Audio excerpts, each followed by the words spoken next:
Hello everyone, welcome back. The last few Dark Souls videos have been pretty dark, so I want to change it up and read some wholesome stories as I play. The stories will be linked in the description along with my TikTok. And if you like videos like this, remember to like, comment, and subscribe. That being said, sit back, relax, and enjoy the video. The Tandoor. Before the Tandoor, there was a shutter that never opened. It was metal, ribbed, and sun-peeled, with a faint advertisement for surf powder ghosted across its middle. The kind of shop shutter you see 1,000 times in 1,000 streets. Closed so long you stop noticing it. Kids played cricket in front of it. A neighbor leaned his bicycle there every afternoon. Someone even taped a room-for-rent flyer once, years after the man who owned it had passed. The shop was attached to a narrow house. Brick, 2 stories, small gate, scallop grillwork on the balcony. The kind of house that leans slightly into its neighbors. Banu's house. But no one called it hers. They just said number 17, the one next to the corner clinic. Then one day the shutter opened. Not fully, just halfway, behind the metal. Dust shifted like someone had come to play with it after a long time.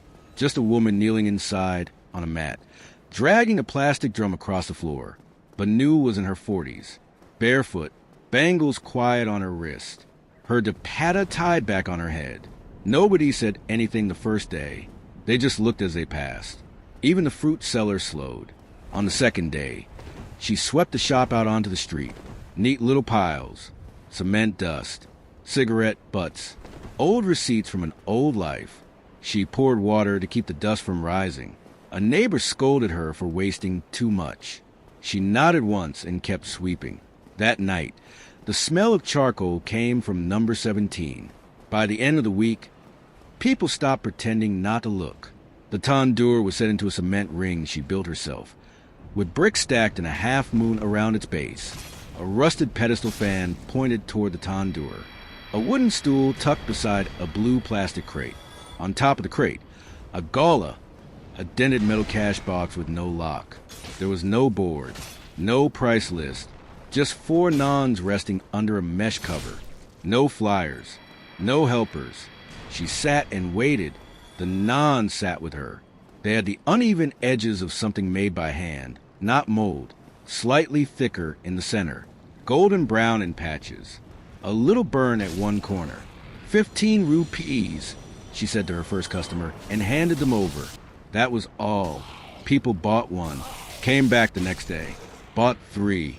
By the end of the week, a queue had started to form. Quietly, just after Maghrib, the Tandoor's black mouth glowed deep orange with confidence, warmth that wasn't borrowed from anywhere else.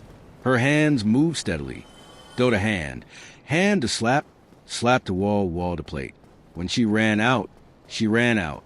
And when a young boy came around, shirt too big, eyes too quick, she gave him a cup of water without a word.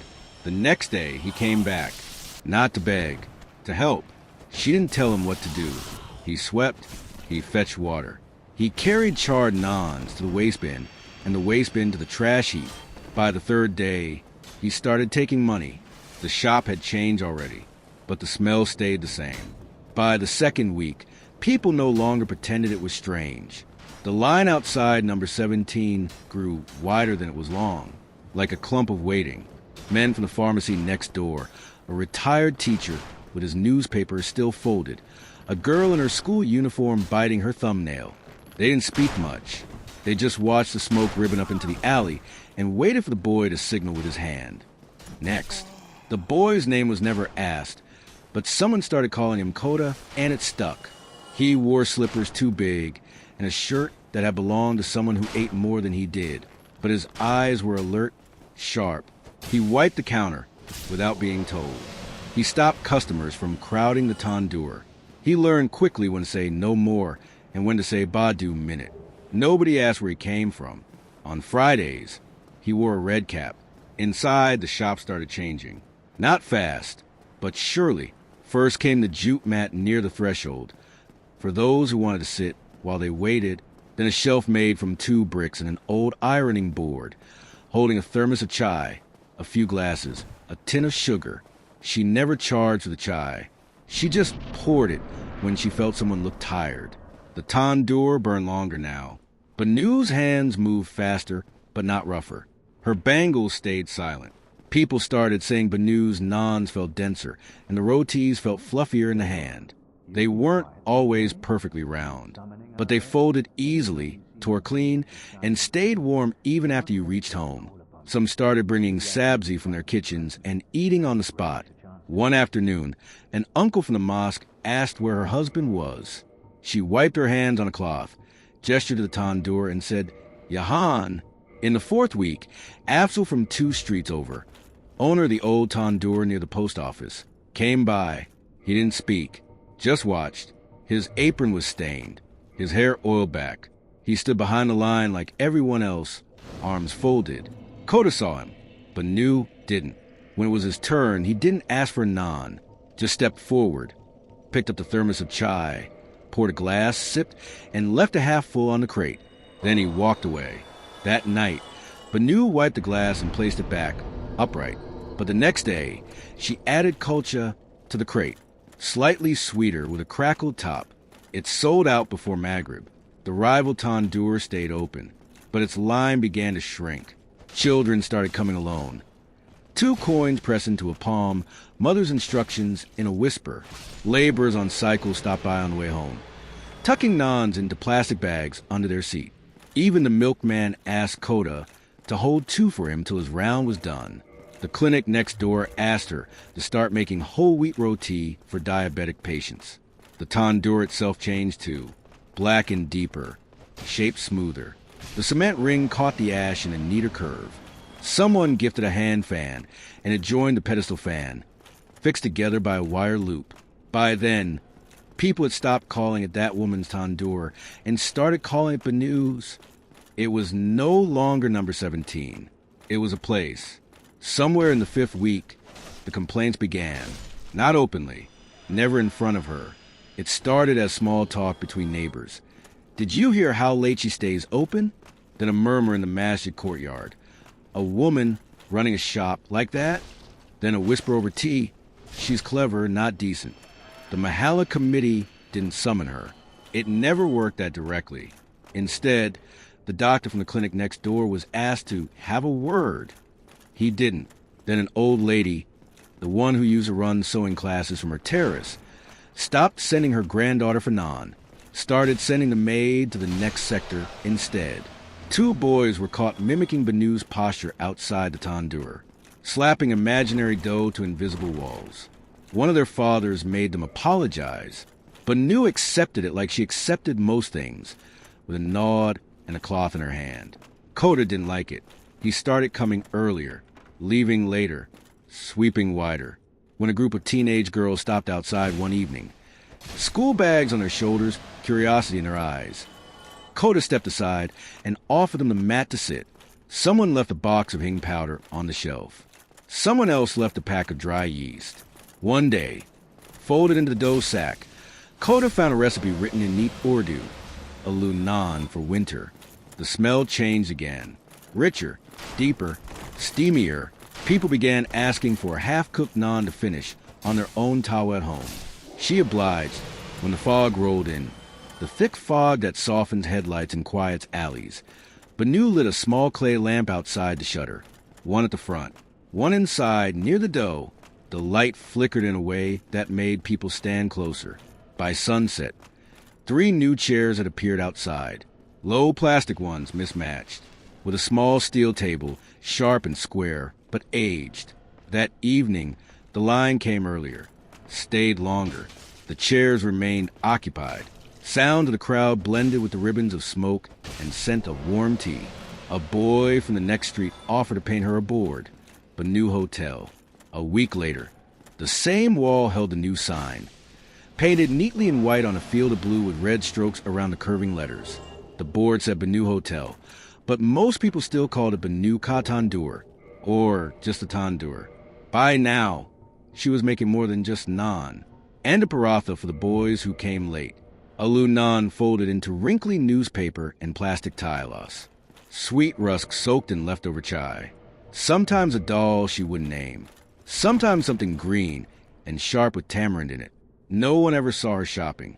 No one ever saw deliveries. But the queue grew. It grew slowly, respectfully, a kind of growth that knew not to gawk. And so did the story. There were whispers, of course, that she used to be rich, that her husband had left her gold bars, that she'd fed prisoners once during some protest, that her dough had Ajwa dates in it, that she wasn't really from here, that she didn't talk because she was educated. But the truth was smaller than that, and harder to hold. Banu didn't affirm or deny anything. She just kept cooking and people stayed. And one day, one ordinary, unspectacular Thursday, the other tandoor in the Mahala didn't open. The man who ran it had grumbled for weeks, said she was ruining the rates, said women shouldn't do Mazdori, said she was using a gas cylinder under the counter. She wasn't. He left town for his cousin's wedding and didn't return for 2 months. By the time he came back, his shutter had rusted the hinges, and Banu had 3 helper boys, all called Koda. One sorted the coins, one folded the dough, one watched the crowd and passed jokes in low, whistled tones. They never disrespected her. She never raised her voice. The middle Koda once told a boy from the flats nearby, she doesn't shout. She just waits, and that's worse. But not cruel. She wrapped leftover naan in newspaper and left on the side shelf for Safaiwala. When a rickshaw broke down nearby, she sent the driver chai before he asked. When it rained hard and the drain backed up, she stood ankle-deep in water with a stick, unclogging it, the patta tied to her chin. The doctor from a next-door clinic started stopping by after hours. BAS checking, he'd say. Choti book. At once. Banu passed him a stack of flaky rusks without a word. When chai was added to the menu, no one noticed how naturally it had arrived. It came in glasses with old chai stains and strong fingers of a drak and elaichi. No price was written. People dropped what they thought fair into the gala. Some overpaid, some underpaid. The chairs became 4, then 6. Then one of the Kumars from the newer block offered a hand cart as a makeshift counter. It was wiped clean, placed near the front. A small mirror was added, and a faded page from an old-school notebook was taped to its side. Today, and a naan plus chai equals 5 rupee. The writing was uneven, probably one of the Kodas, and Banu didn't correct it. One evening, a school van pulled up near the chowk and stalled. Not broken, just idling. A new girl stepped out. Oversized backpack, oil-slick braid, unsure shoes. She stood at the edge of the tandoor's growing perimeter, watched the chairs, the queue, the way the dough changed shape when slapped. She clutched a 5 rupee coin so tight the imprint stayed on her palm. One of the Kodas noticed, nudged another, then the middle one, the one who sorted coins, went to Banu and said nothing, just tilted his head slightly. Banu looked over, nodded. A glass of chai appeared, then a folded naan, hot but not too hot, wrapped with the kind of precision that made it feel like a gift. No charge. The girl didn't say thank you, just sat, ate, watched. From then on, she came every Thursday. That winter, the fog arrived early. Nights thickened. The Mahala dimmed, but the glow from Banu's tandoor stayed sharp. The 3 lamps, the coals, the warm metal of the fan blade spinning slow. Chairs were rearranged. A plastic sheet hung to block the wind. The cart was reinforced with bricks at the base. One of the boys brought a radio. Not loud, just company. Old songs, cricket scores, wedding commercials, static between tracks. And then one day, the girl from a van returned with her younger brother. He was fussy, hungry.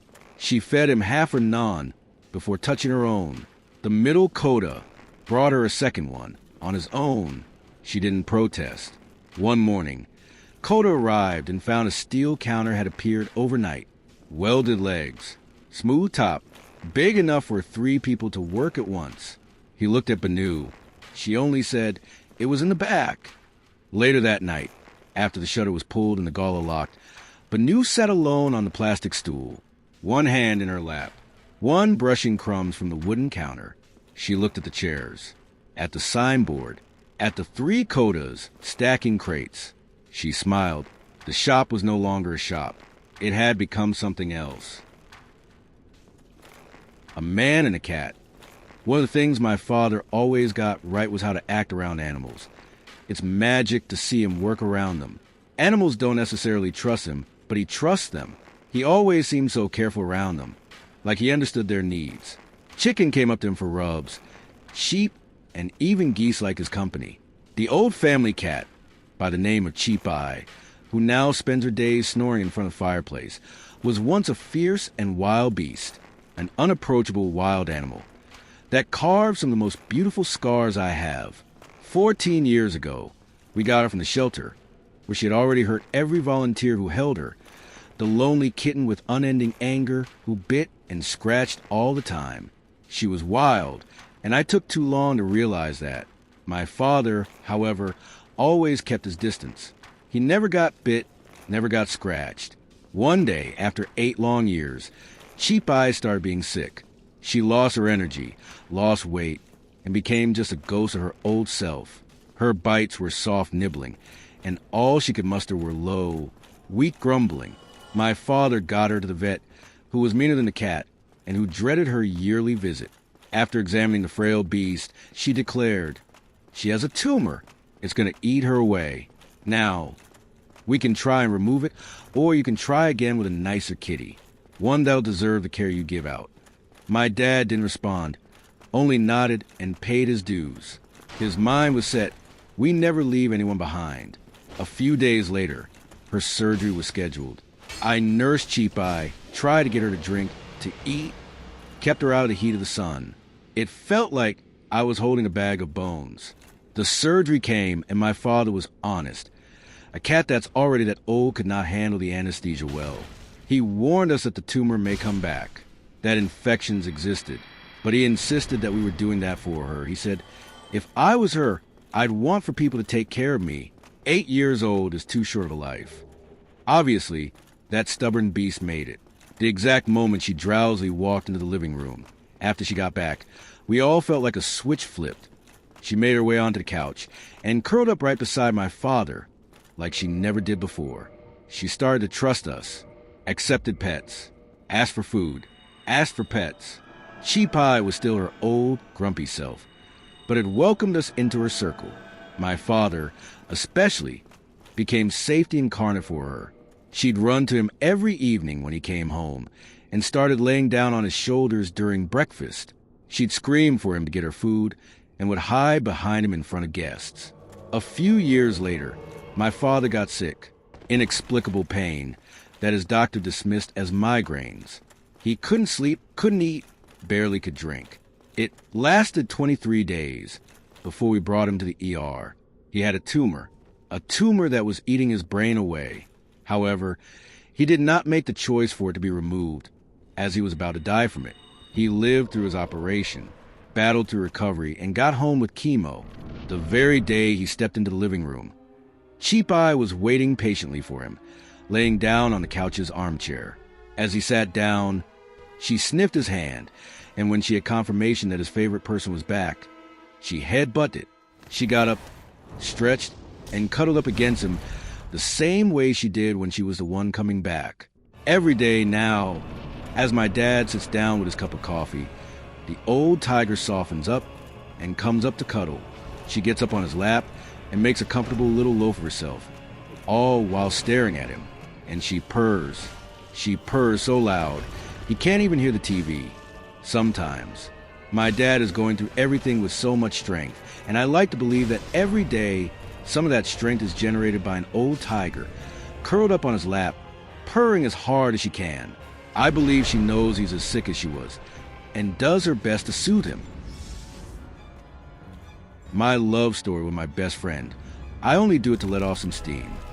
I met him, let's call him Jack, shortly after moving to my father's childhood town to live. Our mothers parked in the same place, and we started talking little by little.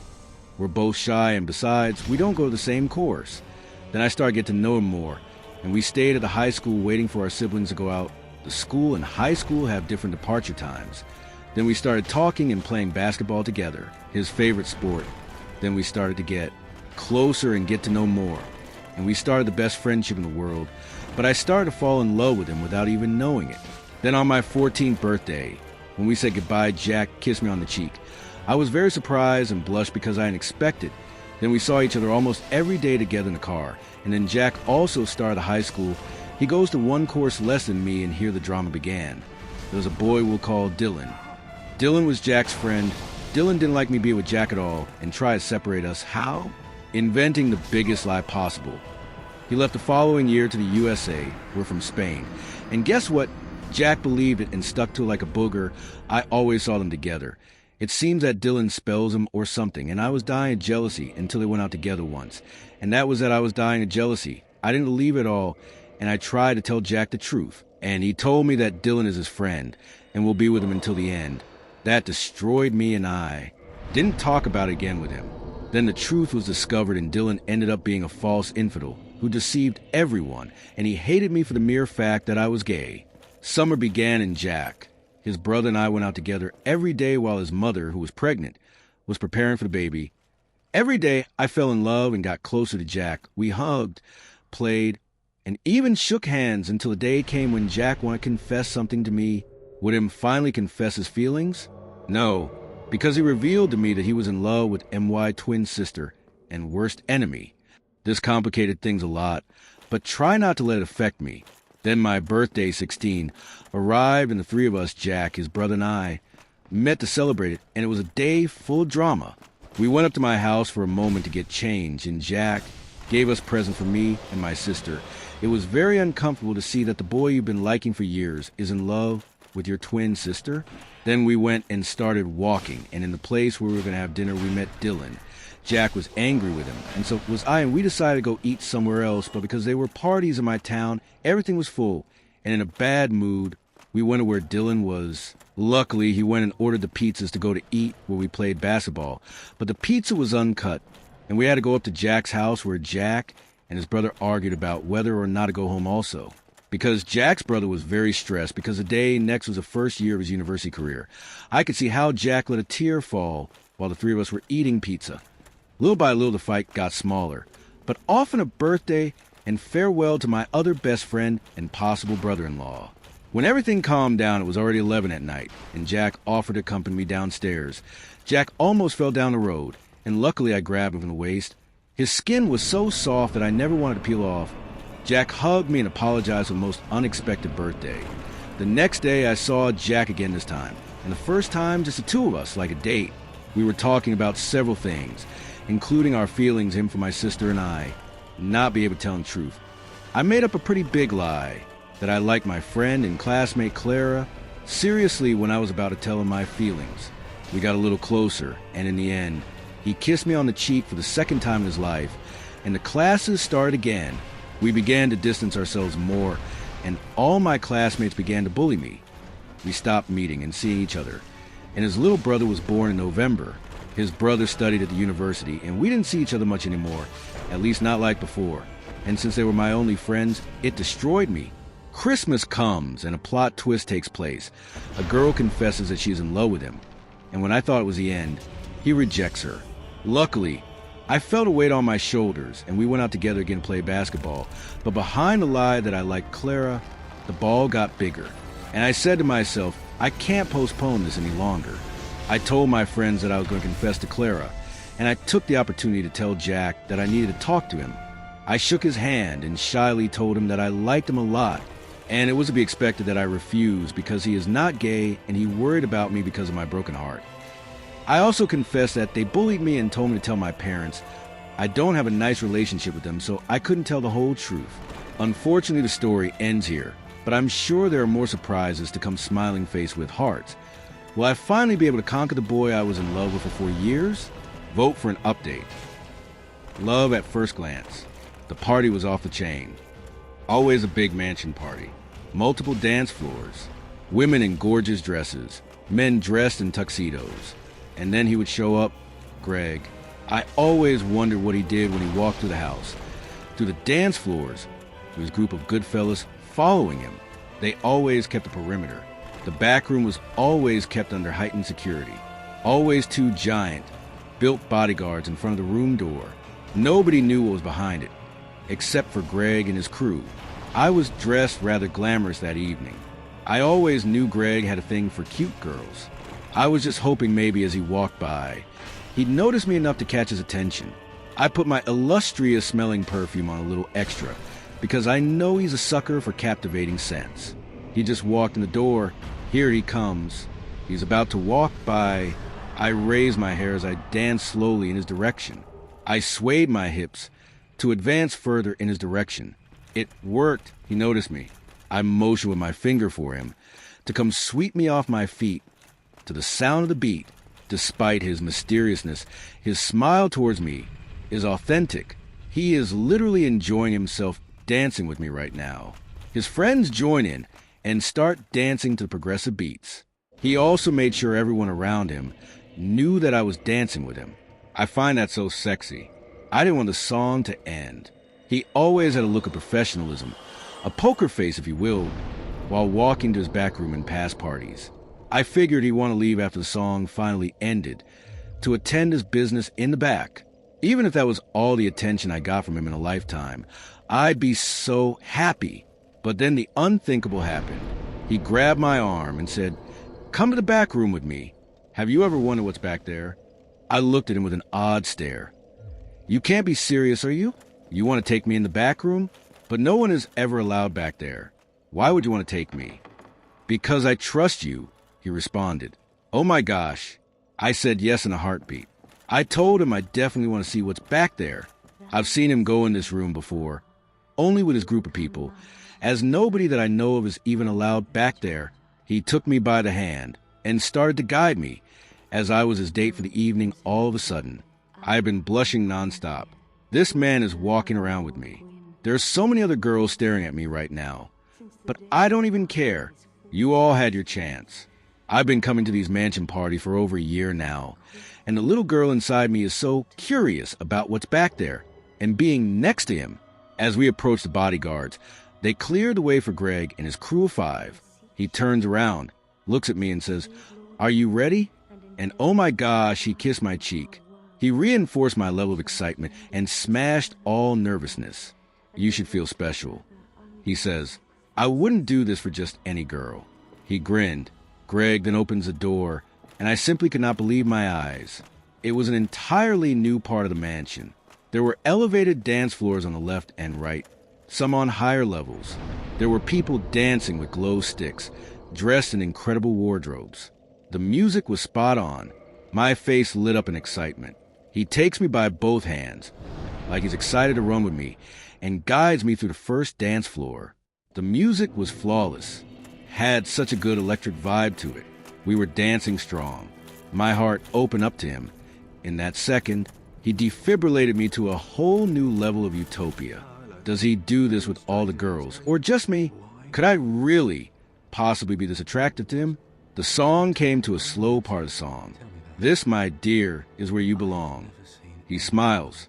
"What are you drinking? Let's go grab a cocktail." I am so incredibly speechless right now. "A Cape Cod, please." I blurt out to the bartender. I cannot believe there is just a continuation of the party, but back here, I always wondered, and everyone I've talked to always asked, but nobody knew. I sputtered to Greg.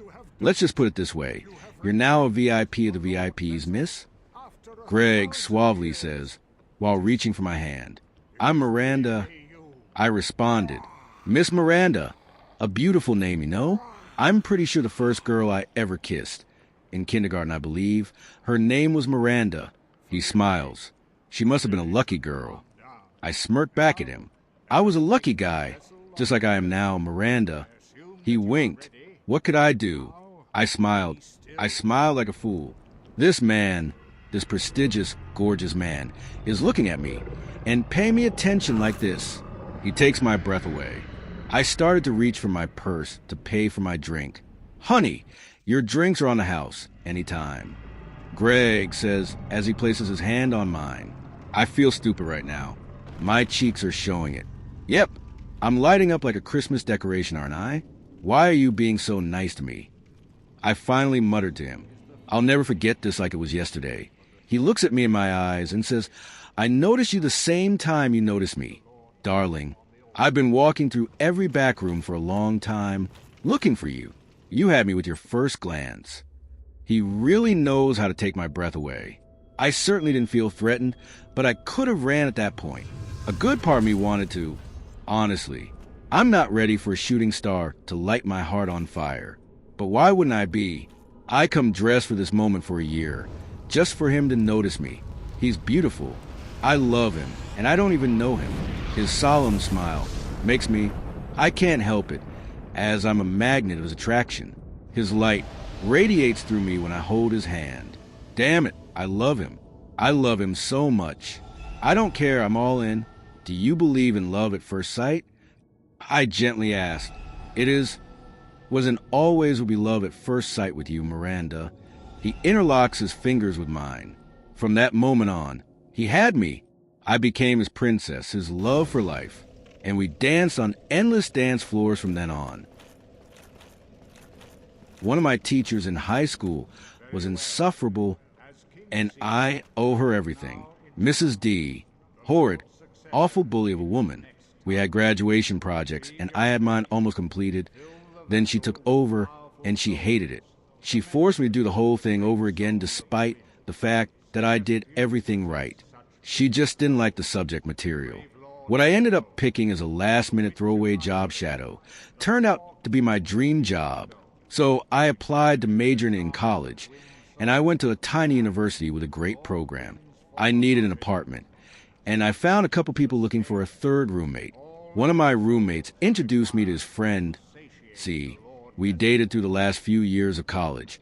Then after graduation, he found a job in a little truck stop town. I needed a job, but there was nothing nearby for my degree. So I worked lower-level jobs that covered the bills. I got a job at a truck stop, where I met B&K, an engaged couple who quickly became my best friends. My marriage to C fell apart. We're still close friends, but didn't mesh as a married couple. B&K had an old Xbox, one they weren't using after each getting Series X.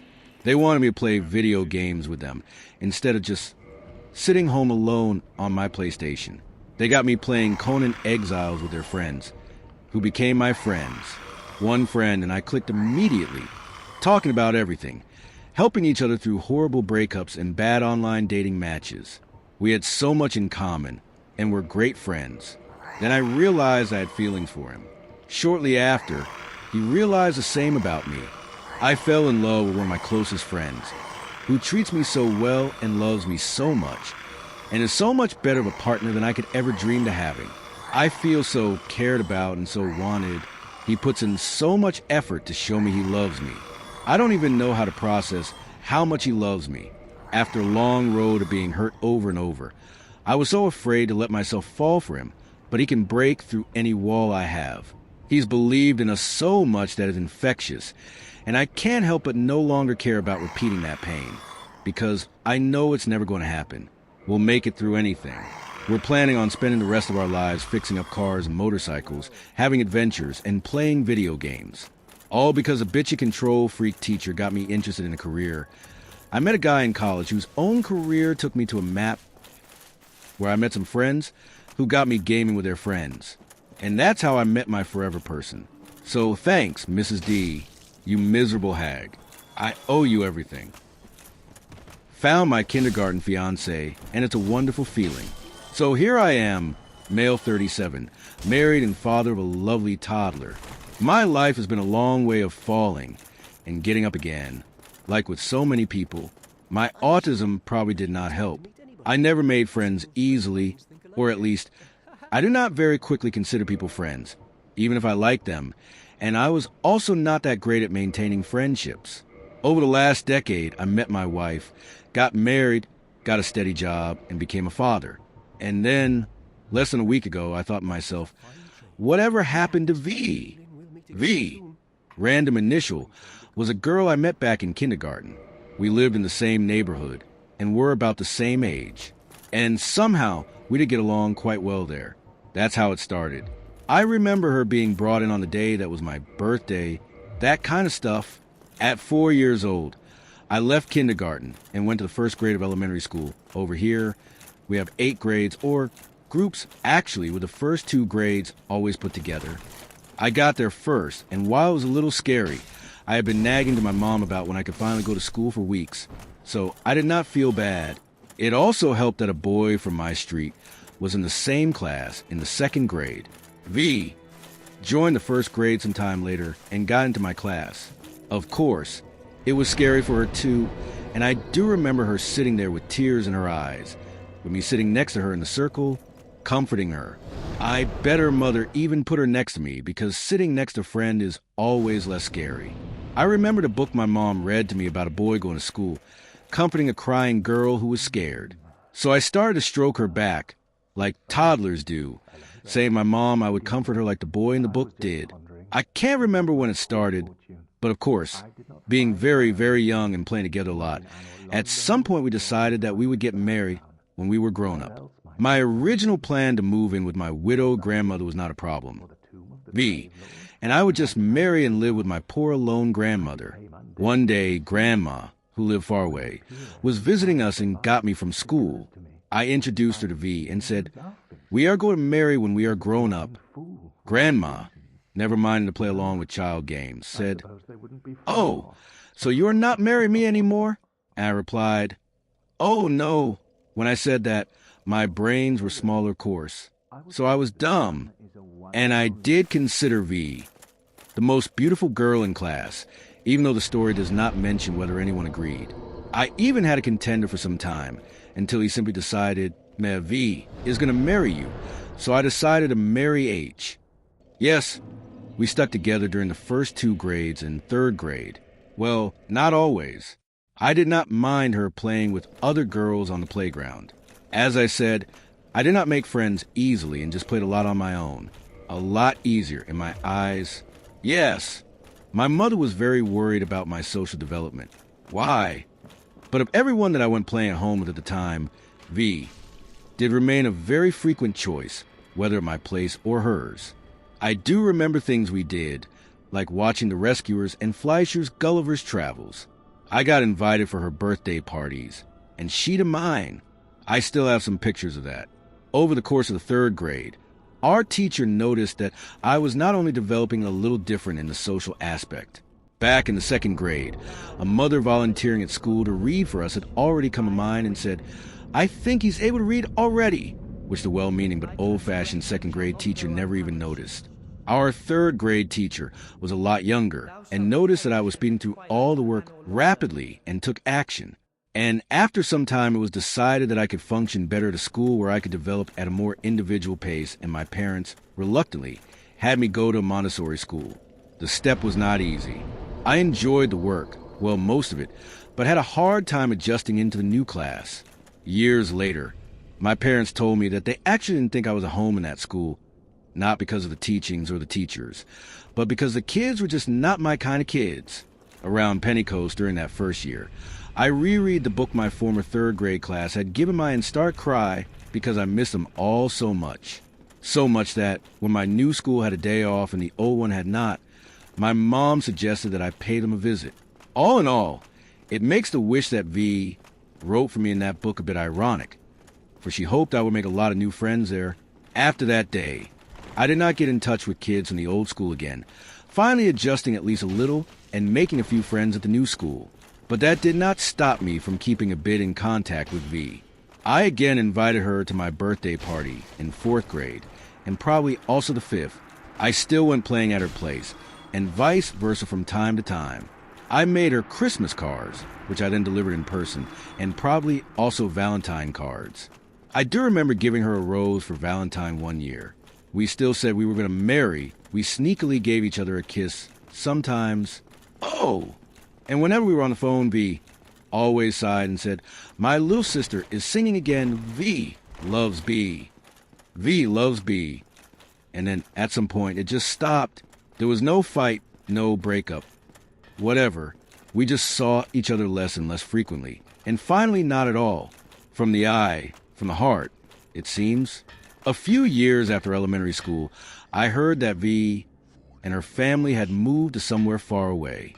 Something inside me said, "Oh, pity," But I knew it had no one but myself to blame for the lost contact. And I also knew that, well, kids just do that, just as much as kids decide to get married in 20 years' time. High school wasn't always easy either. I still didn't make friends easily, and, well, you know how teenagers are? Not very subtle. That's a fact. I never comfortable around boys acting tough and couldn't handle teasing. While most teenagers oppose their parents and the teachers, I felt more inclined to oppose my friends. In hindsight, I might have been more comfortable with some fellow classmates who were not necessarily friends, but at least kind. Coincidentally, they often happened to be girls. Or other awkward boys, of course. University wasn't much easier. In fact, I made no friends there at all. New friends did not come until I had a job that attracted a lot of other college students my age, who were just as nerdy as me.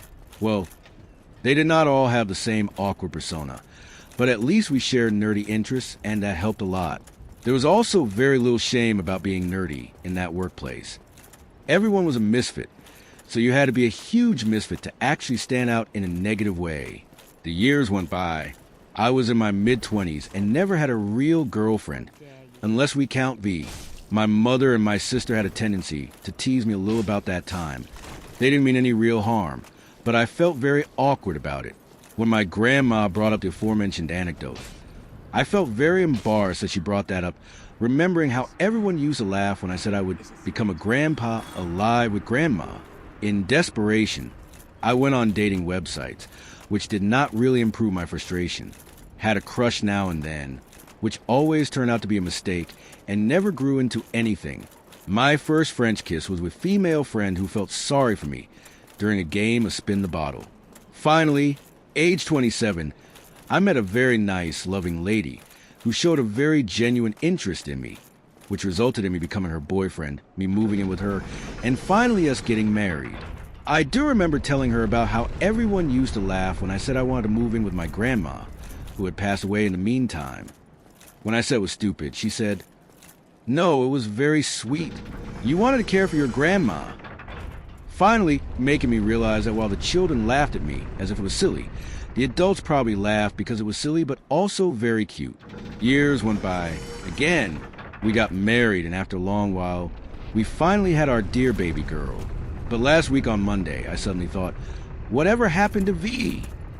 I had wondered several times over the years, but never acted on it. Suddenly I thought, why not? In this day and age, some searching might get you some result. So I Googled a bit, looked a bit, found some candidates, since I was not 100% sure how to spell her first and last name. It didn't take long for me to find only one person to be the realistic candidate. That was on Monday. On Tuesday, I did a little more searching and confirmed my suspicion. I had found V. I was very sure of it. Now what to do? I took some time to think. On Thursday, I sent her a message asking if it was really her. No response on that day or Friday. It nagged me, and I was thinking of alternate ways to contact. Maybe she barely looked at that profile. Maybe the messages got stuck in suggestions or spam. Or maybe she just didn't want contact with a weirdo looking her up after so many years. But my common sense told me to give it some time first. On Saturday morning, she replied. It was her, and she reacted positively. That was yesterday. Today, I feel weird. The whole week, I have been imagining me chatting to her about my life and being very curious about hers. Overexcited, overtly enthusiastic. But today, I went up to my wife and started crying. Crying because I felt sad, happy, and nostalgic, all at the same time. I have never bothered to look up the few friends from those years that I still remember from first and last name. I have never cared. But somehow, V never fully disappeared from my mind, even if I didn't think of certain memories for years.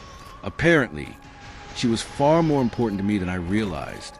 She was not just a childhood sweetheart. She was a very bright element in the difficult years I had concerning my friendships. I might not have had the hardest childhood out there, but it wasn't always easy. Thinking of the memories I have of V make the memories of those years a little happier. I'm overwhelmed by these feelings at the moment. I cried, I laughed, I smiled. I have no idea whether I will even see her in real life and whether we're going to be friends ever again.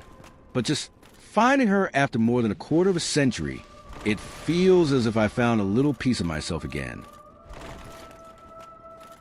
From hatred and spite to happiness, I, 30M, have thought long about sharing this story, because except the end is one of the not-so-happy ones. My parents came from Finland to Germany with me when I was a little boy around the age of 6. They came to Germany because my mom was German and met my dad on a business trip he had. They fell in love despite my mom having kids on her own. FFW, they moved together. My dad is also fully accepted by my half-siblings, and then I was born. I've had a lovely childhood, loving parents and siblings I never want to miss. FFW, my mother's side, Gramps died and left at a house in Germany. And for my parents and my half-siblings, a journey went to Germany.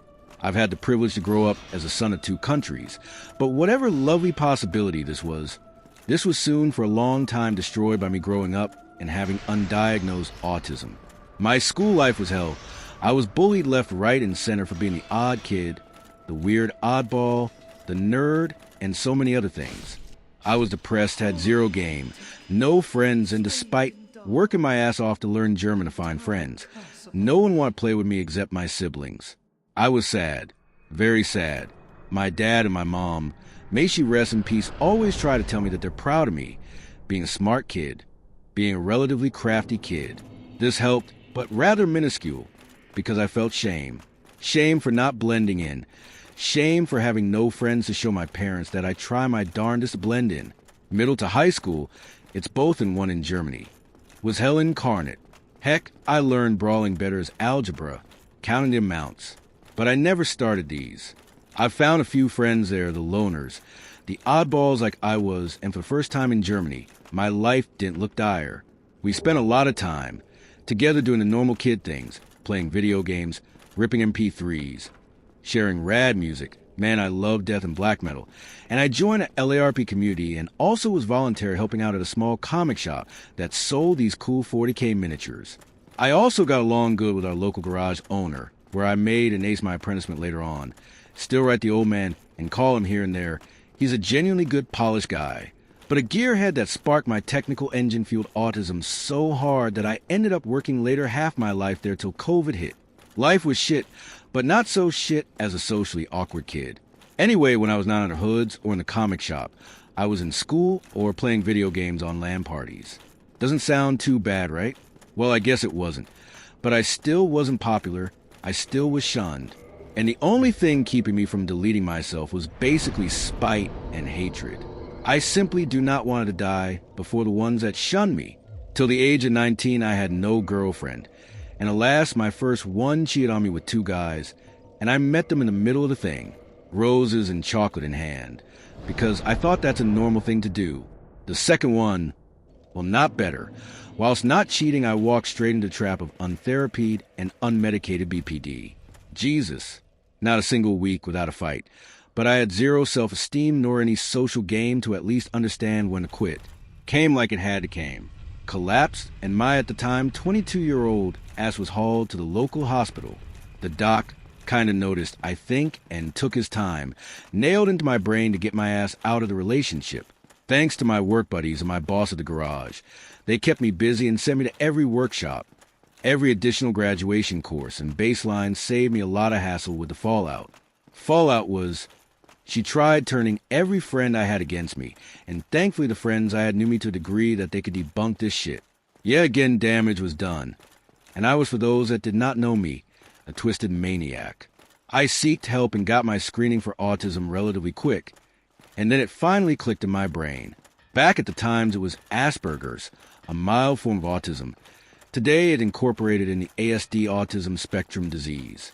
Needless to say, I saw the need to do therapy, to learn how to think and learn how to interact with normal people. Third, one wasn't such a big one. Depression was simply too much to handle, and both our issues were piling up, and we parted ways peacefully. Hard, but not scarring. Fourth, was kind of like the second one, and well, again, I was a stupid idiot. I was at the time 25. It was 2020. It was COVID soon, and our garage had to close, since we weren't pulling big jobs, and we were all scraping by. Boss told us that he will close in 3 months. Pay our salaries for this time, but we're free to write applications, and gave each of us a recommendation letter. My world broke. I understood why, I understood the reason, but still this was like a gunshot to the stomach. I remember going home, downing half a vodka bottle and being sad and depressed. And as kind of irony has it, I had a little Space Marine at home on my desk. That grossly painted fucker reminded me on something. I loved knights and heroes as a kid. I desperately wanted to be a good guy, to help others and do fucking good stuff. And bam, my brain clicked like a colt. I wrote an application as a paramedic, and since some customers of the garage knew other people, I got accepted and trained. Cost a lot, but worth it. Amidst the chaos and the self-loathing of 2022, the tremendous amount of work, the sheer insanity, I met my now long-term GF. I was at a metal concert, booze as a sailor, face deep in a burger, and had a pack of cigs ready to grab. There she was, red hair, a back patch of Gorgroth, a smile worth killing for, the face of an angel, and in short, she made my primal ape brain go BRRRT. The thing that made me talk to her was a radiating awkwardness going off from her, like a radioactive fallout. Inebriated as I was, and stupid zero flirt game that I had, I told her, hey fucking awesome backpatch. I know them and have 2 CDs of them at home. Guess what? I didn't get pepper sprayed, joking here, and we started talking over the evening. Turned out we had so many things in common. She's a gamer, a crafty woman, and fucking loves LARP and reenactment. Needless to say, we started dating. And man, Eve not only found a partner, Eve found an equally autistic best friend, loving future wife. Funny as hell and smart as all heck girl in a random concert, in the most arse-backwards, most rancid metal pub in Germany. We both ran COVID and speedrun power couple goals. We moved together after 2 rounds of the virus. Here we are, June of 2025, and I am writing this here on Reddit. I'm happy. We're marrying hopefully one day. I think after 3 years together one can think about that. I have a cool job, a job that pumps me that immensely and tingles all the right neurons, a wonderful girl, a peaceful, although rented, home, and somebody that's not only understanding, but we're each other's best friends, the shared brain cell, and most of all, she's really the most awesome person I know. Just wanted to get this off my chest. Lads, keep looking. From this, I learned a very, very valuable lesson. She a best friend, but no partner, out the window. She a partner, but no best friend, out the window. She best friend and partner. Fucking jackpot. This, I hope, although short little story, might make your day and hopefully let you see, although it might seem hopeless. Sometimes the right thing comes when you at least expect it, and are boozed and face deep into a burger. The day I found myself, I had this very good friend. He wasn't in a band or he wasn't an artist, but he's very good at guitar. He had a collection of other guitars, since it's other part of their family. His father's side of their family were musicians. He was really sweet and kind to me.